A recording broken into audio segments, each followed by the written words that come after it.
I gotta show you something super cool between Photoshop and Dreamweaver. Now that we know about saving out GIFs and JPEGs and PNGs with the alpha transparency.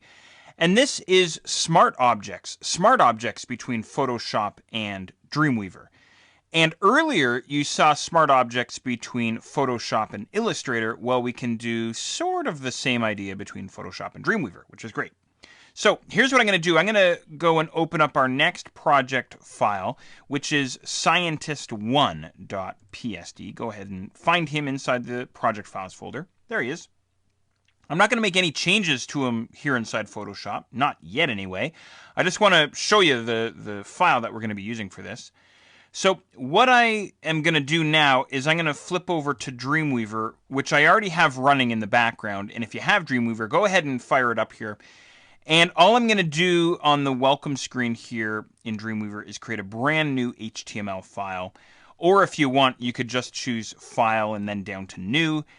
And then make sure in the Page Type column, you're set to HTML.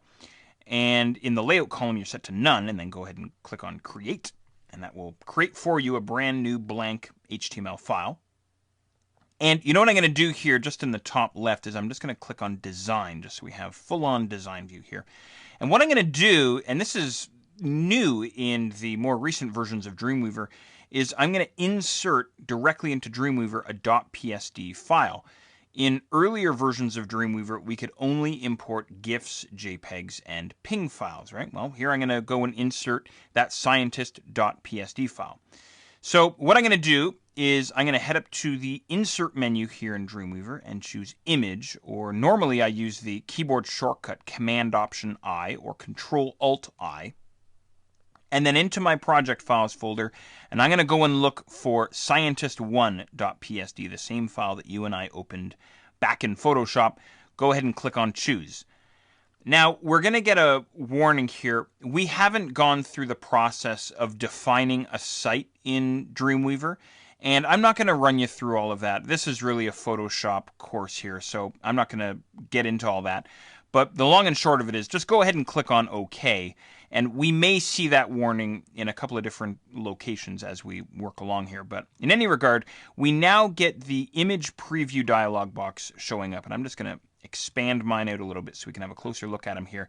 This dialog box looks very different from the Save for Web and Devices dialog box, but its function is exactly the same. So in other words, we're bringing in a .psd file, and Dreamweaver says, whoa, hold on a second, you can't bring in a .psd file, so I have to convert that file to a JPEG or a GIF or a PNG, right? So I'm going to bring this guy in as a JPEG. And there, instead of having a quality slider, we have a quality drop-down slider, I guess you could call them, or a sort of a quality little drop-down ball there, little meatball there on the end of the slider there.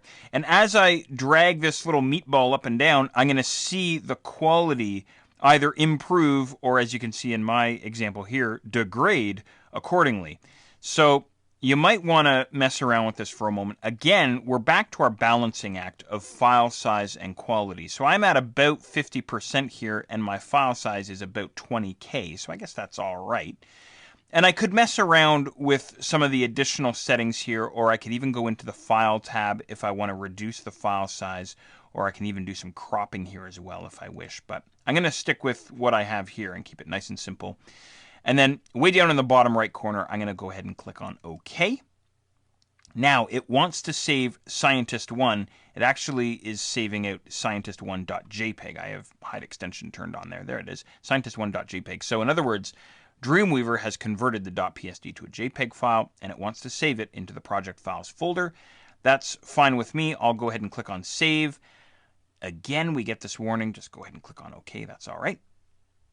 Now we get an image tag accessibility attributes dialog box. Again, I'm not going to get into this stuff here with you. I'm just going to go ahead and click on OK. And finally, we get our scientist now inside our Dreamweaver document or inside our web page, which is great. Now, what's really cool here is even though this is a JPEG, it's still synced up to the original .psd file, which you and I still have open back in Photoshop, right? And I know that this JPEG here in Dreamweaver and the original .psd file are synced up because of this icon right here in the top left corner. It says images synced, and I have the green circular arrows there. Okay, so we'll talk about editing the PSD file in just a moment, but I want to take a quick second and show you this option here down on the properties bar inside Dreamweaver. The little gears icon says edit image settings. And if I click on that, that brings me back into the dialog box that you and I were just in. And I might be sitting here going, well, you know, maybe I can reduce down the quality a little more, or maybe I do want to resize the image or crop it or something like this, right? So I can always come back into this dialog box and make whatever changes I want. As soon as that's finished, I'm going to go ahead and click on OK again, and it simply updates the file. No big deal. Okay. Now, how about editing the original PSD file back in Photoshop and then getting that file to update inside Dreamweaver? Well, that's what we'll have a look at in the next exercise.